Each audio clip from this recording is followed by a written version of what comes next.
How to update iOS 18.3 public beta on iPhone 13. So let's get started.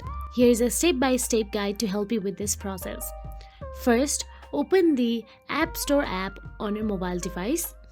Also know that you cannot install iOS 18.3 public beta on an iPhone 13 from Settings software. The iOS 18.3 public beta is only available for iPhones that are enrolled in the iOS 18 beta program, which is iPhone 15 Pro, 15 Pro Max and the iPhone 16 series. So, to give it a shot, go to the App Store and search for the Apple developer. Then inside Apple developer, sign in with your Apple developer account and search for the latest iOS 18.3 developer beta and download the iOS beta if available.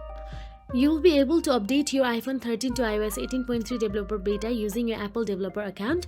Just be aware of the potential instability of beta software. If you found this video helpful, please like, share and subscribe, and thank you so much for watching.